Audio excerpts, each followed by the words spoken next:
কিভাবে প্রার্থনা করব আজকে আমাদের দ্বিতীয় পর্ব।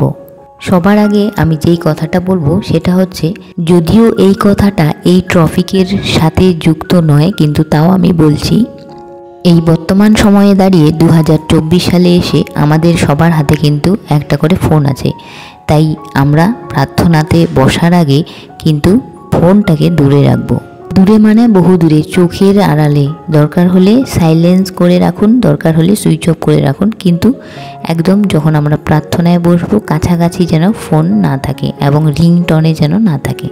কারণ এই দিকে কিন্তু শয়তান ওত পেতে থাকে যাতে আমরা বাইবেল পড়তে না পারি, যাতে আমরা প্রার্থনা করতে না পারি। সেই জন্য আমরা যদি ফোন কাছে নিয়ে বসি প্রার্থনা করতে, তাহলে হয়তো দেখা গেল ওই সময় একটা ফোন আসলো কিংবা কোনো একটা মেসেজ ঢুকলো, আর আমরা তো এমনই হয়ে গেছি যে 10 মিনিটের কথা ভেবে ফোনটা হাতে নিই, সেখানে আমরা 1 ঘন্টা 2 ঘন্টা কাটিয়ে দিই। সেই জন্য এইভাবেই কিন্তু শয়তান আমাদের প্রার্থনার 12টা বাজিয়ে দিতে পারে। সেই জন্যই ফোনটা আমরা অবশ্যই দূরে রেখে কিন্তু প্রার্থনা শুরু করব। এবং এরপর যে আমি বিষয়টা বলতে যাচ্ছি সেটা কিন্তু পুরোটাই আপনার উপর নির্ভর করছে, আর সেটা হলো আরাধনা। আরাধনা আপনি কিন্তু প্রার্থনা শুরু করার আগেও করতে পারেন, কিংবা আপনার প্রার্থনা শেষ হওয়ার পর একদম শেষেও কিন্তু আরাধনা করতে পারেন। এটা কিন্তু পুরোটাই নির্ভর করছে আপনার উপর, আপনি যেভাবে ইচ্ছে করতে পারেন। আপনি চাইলে প্রার্থনা শুরু করার আগেই আরাধনা করতে পারেন, গান করতে পারেন ঈশ্বরের। আর আপনি যদি চান যে আপনার প্রার্থনা শেষ হয়ে গেল, একদম শেষেও আপনি এটা করতে পারেন। এবং তারপর অনেকেই সরাসরি কিন্তু চলে যায় বাইবেল পড়তে, বাইবেল পড়া কিন্তু শুরু করে দেয়। এটা করলে কিন্তু হবে না। তার আগে আরও একটা ছোট্ট কাজ আমাদের করতে হবে, সেটা হচ্ছে পবিত্র আত্মার কাছে আমাদেরকে প্রার্থনা করতে হবে। এবার পবিত্র আত্মার কাছে কি প্রার্থনা আমরা করব সেটাও তো আমাদেরকে জানতে হবে, তাই না? তো আমরা পবিত্র আত্মার কাছে যে প্রার্থনাটা করব, আপনি আপনার ভাষা দিয়ে যেমনভাবে ইচ্ছা সেইভাবে বলতে পারেন, কারণ সবার বলার ধরন বা সবার প্রার্থনার ধরন কিন্তু আলাদা আলাদা। সেই জন্য আমি এই কথাটা বললাম। 1 নাম্বার যেটা আমরা প্রার্থনা করব পবিত্র আত্মার কাছে সবার আগে, সেটা হলো আমি যেন বাইবেলের বাণী, বাইবেলের বচন বা বাইবেল থেকে যা কিছু পড়ি, এখন যা পড়তে যাচ্ছি বা এখন যেগুলো আমি পড়ব, সেই সব কিছু বুঝতে আমাকে তুমি সাহায্য করো, কিংবা বাইবেলের উক্তিগুলো তুমি আমার কাছে সহজ করে দাও যাতে আমি বুঝতে পারি, যাতে আমার বুঝতে সুবিধে হয়। কারণ একটা জিনিস মাথায় রাখবেন যে পবিত্র আত্মা ছাড়া কিন্তু আমরা কিছুই না। সে আমরা যত বড়ই পণ্ডিত হই না কেন, যত বড়ই যাই কিছু হই না কেন, এবং যতই পাতার পর পাতা পাতার পর পাতা পড়ি না কেন, সব মাথার উপর দিয়ে চলে যাবে, কিছুই বুঝতে পারবো না। তাই পবিত্র আত্মা চাইলেই কিন্তু আমাদের কাছে সব সহজ হবে বা আমরা সব বুঝতে পারবো। এবং আরও একটা জরুরি প্রার্থনা যেটা আমাদের একদম করতেই হবে, সেটা হচ্ছে যে এই বাইবেল পড়তে এবং প্রার্থনা করার সময় শয়তান যেন আমাকে কোনোভাবে বাধা না দেয়। তার জন্যও কিন্তু বিশেষভাবে পবিত্র আত্মার কাছে আমাদেরকে প্রার্থনা করতে হবে। বাইবেল পড়ার সময় কিংবা প্রার্থনা করার সময় শয়তান আমাদেরকে কীভাবে বাধা দিতে পারে, সেটা হতে পারে কিন্তু কেউ মাঝখানে আসলো, কিংবা নানা রকম চিন্তা, সেটা হতে পারে কোনো কাজের চিন্তা, হতে পারে অফিসের চিন্তা, আরও সংসারের নানা চিন্তা হতে পারে মাথার মধ্যে ঢুকে গেল যখন আমরা বাইবেল পড়ছি সেই মুহূর্তে, যখন আমরা প্রার্থনা করছি সেই মুহূর্তে। সেই সব কিছু যেন আমাদের মাথার মধ্যে না আসে, সেই জন্য আমরা পবিত্র আত্মার কাছে প্রার্থনা করব।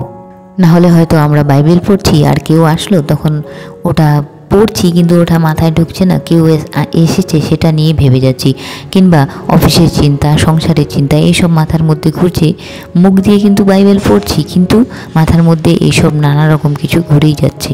এই প্রার্থনা যখন হয়ে যাবে তারপর আমরা বাইবেল পড়া শুরু করব। এবং বাইবেলটা আগেও আমি বলেছি আস্তে আস্তে করে আমরা পড়ব, বারবার পড়ব, বুঝে বুঝে পড়ব। এবং আমরা কি পড়লাম, কি বুঝলাম, কি শিখলাম, যদি সম্ভব হয় তাহলে পাশে আমরা একটা খাতা রেখে দেবো, সেই খাতাতে আমরা লিখব।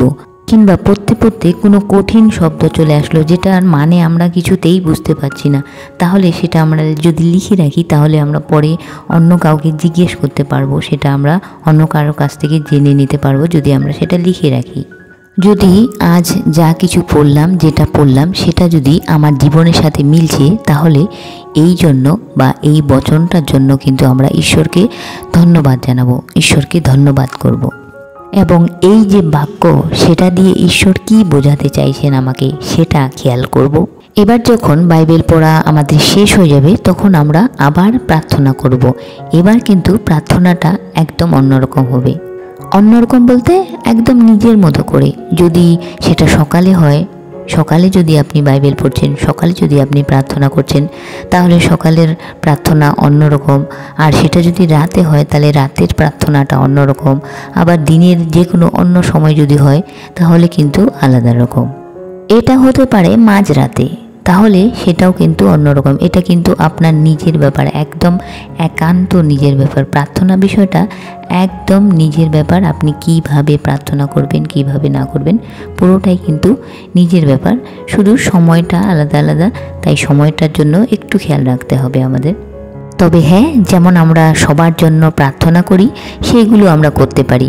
কারো নাম নিয়ে আমরা প্রার্থনা করতে পারি, কেউ করতে বলেছে প্রার্থনা কারোর জন্য সেটাও আমরা করতে পারি, বা কোথাও কিছু খারাপ হচ্ছে তার জন্য আমরা প্রার্থনা করতে পারি, কিংবা কোথাও কিছু আমরা ভালো দেখেছি, ভালো কিছু হয়েছে, ভালো কিছু হচ্ছে, সেগুলো আমরা কিন্তু করতে পারি। বহু প্রার্থনা করা যায়। এবং এইভাবে প্রার্থনা শেষ করে আপনি যদি চান, যেটা আমি আগেই বললাম যে প্রার্থনা শুরুর আগেও আরাধনা করতে পারেন, কিংবা আপনার প্রার্থনা সব শেষ হয়ে গেল তারপর আপনি কিন্তু আরাধনা করতে পারেন, এটাও কিন্তু আপনি করতে পারেন। আর আপনার হাতে যদি আরও সময় থাকে, আপনি যদি শান্ত পরিবেশে চুপচাপ একটা সুন্দর পরিবেশে থাকছেন, তাহলে আপনি যদি চান এই সব কিছু শেষে আপনি আরও একটু চুপচাপ বসতে পারেন, চুপচাপ জাস্ট ঈশ্বরের সাথে সময় কাটাতে পারেন। সেই সময় অন্য কোনো ভাবনা নয়, শুধুমাত্র আপনি ঈশ্বরের চিন্তা করবেন। অন্য কোনো ভাবনা মাথায় নিয়ে আসবেন না, শুধু ঈশ্বরের চিন্তা করবেন। দেখবেন এইভাবে যদি চুপ করে আপনি বসে থাকতে পারেন, তাহলে কিন্তু অনেক সময় আপনি যে ঈশ্বরের কাছে কি কি প্রার্থনা করলেন, ঈশ্বরের সাথে কি কি কথা বললেন, তার কিন্তু উত্তরও আপনি পেয়ে যেতে পারেন, যদি চুপচাপ এক মনে আপনি ঈশ্বরের সাথে সময় কাটান, ঈশ্বরের কথা চিন্তা করেন। তাহলে কিন্তু আপনি আপনার প্রশ্নের উত্তর, আপনার প্রার্থনার উত্তর কিন্তু আপনি পেয়ে যেতে পারেন। তো এই ছিল আজকের ভিডিও। এরপর যদি আপনারা চান আরও এরকম ভিডিও, কিংবা আরও প্রার্থনা কিভাবে করা যায়, কিংবা সকালের প্রার্থনা কেমন করে করব, রাতের প্রার্থনা কিভাবে করব, মাঝরাতের প্রার্থনা কিভাবে করব, এইসব যদি আপনারা জানতে চান তাহলে আমাকে অবশ্যই কমেন্ট করবেন। আমরা কিন্তু আপনাদের জন্য ভিডিও নিয়ে আসার চেষ্টা করব।